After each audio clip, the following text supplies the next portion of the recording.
was asked by James to come over here to adjudicate your festival, and for me it sort of felt like work, but this hasn't been work at all. This has been the greatest pleasure and privilege to listen to all of you wonderful choirs and to share your enormous friendship. So I thank you from the bottom of my heart for that.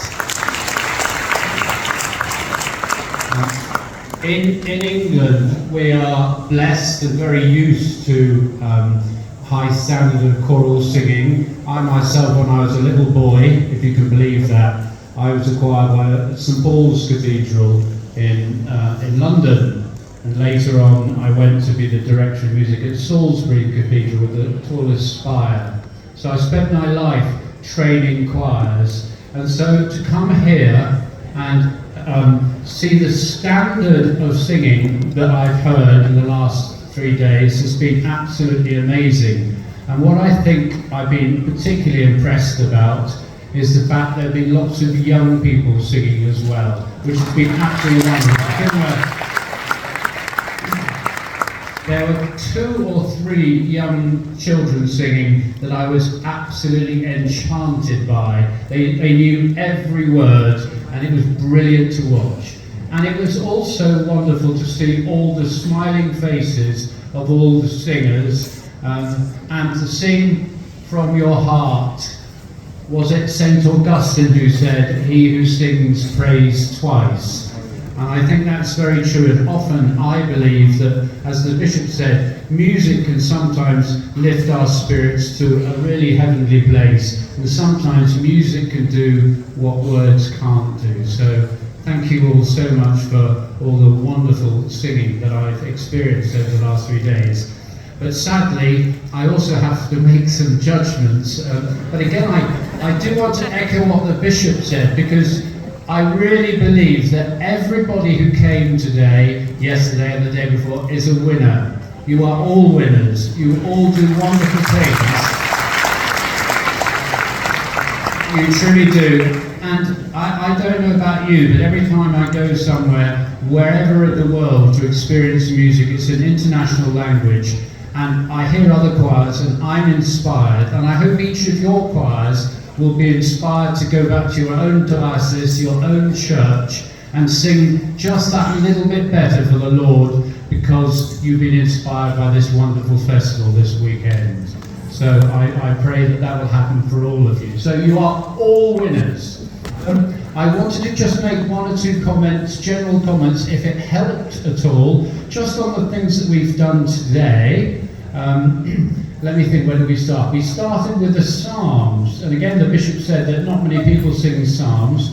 They're very difficult. Anglican Psalm is very difficult to teach. When I was a choir boy, we sang 15 services a week, and we sang the Psalms at every one, so we got used to the Psalms. Every choir has a different style, and it was really interesting hearing how your directors had interpreted the Psalms.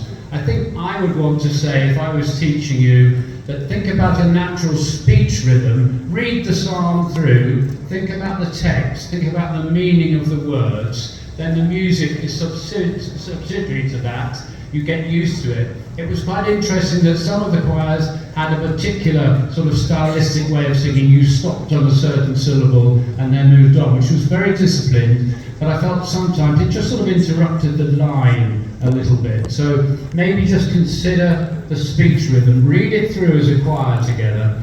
And something that is a really good test of a choir is forget the director, ignore your director, stand in a big circle and then get a chord or something, and just try and start together. Just look at each other, listen to the breath, and start. And if you do that a few times, you'll get very used to singing together, and you look at each other. We're very shy about looking at each other, but if you engage with other singers, it makes a huge difference. So that's my little word about the Psalms.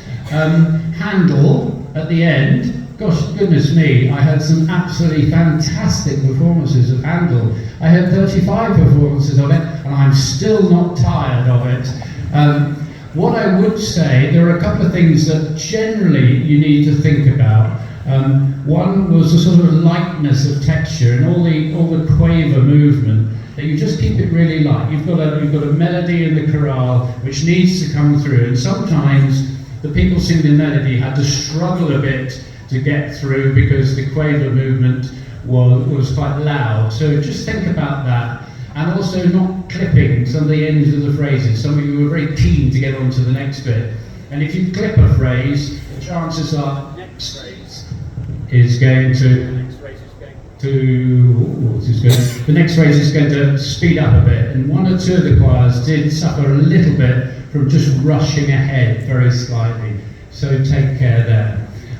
The set hymn, I didn't know that at all, and I thought that was an amazing discipline for all of you, because you had to do lots of different things, sing in different styles.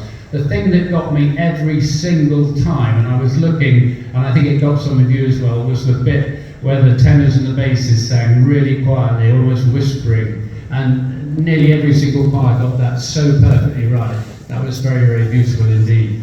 Again, just sort of listen to the accompaniment, listen to each other. Singing, making music is about using your ears and your eyes as well as your heart, and just getting the rhythm, and indeed following the conductor. But if you're well trained, the conductor should just be there to inspire you. I'll give you one thought which I was told when I started directing choirs, which was, I was told that standing in front of a choir is like looking in the mirror. If you think about that, so you guys are all looking at me. If I come out and I'm looking terribly miserable, you're not going to be inspired at all. If I'm looking really fired up and happy and energetic, you're going to sing in that way. So for choir directors, it's a sobering thought. When you look at your choir, it's like looking in a mirror. And if all your choir look miserable, then you must be a very miserable person. And I say that very nicely. I won't repeat what I said in the last 2 days about the other things, but just to say for all the solos, I think I said yesterday or the day before about working with your accompanists. Be in touch with your accompanists. Occasionally look over at them, and so you're working as a team together. You're not working against each other. But I thought it was wonderful. All the solos, soprano, alto, tenor, bass. You all had such confidence, and you sang so well. And it was a real joy to listen to you. And if you felt that you came on and you didn't do your very best, it doesn't matter, because you did do your very best, and next time you'll have a little bit more confidence and you'll do even better.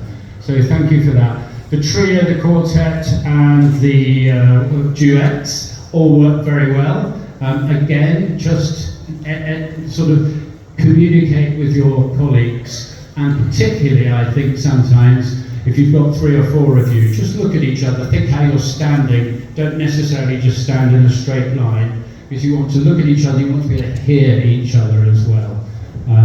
But it was wonderful, absolutely wonderful. So thank you again to everyone that performed.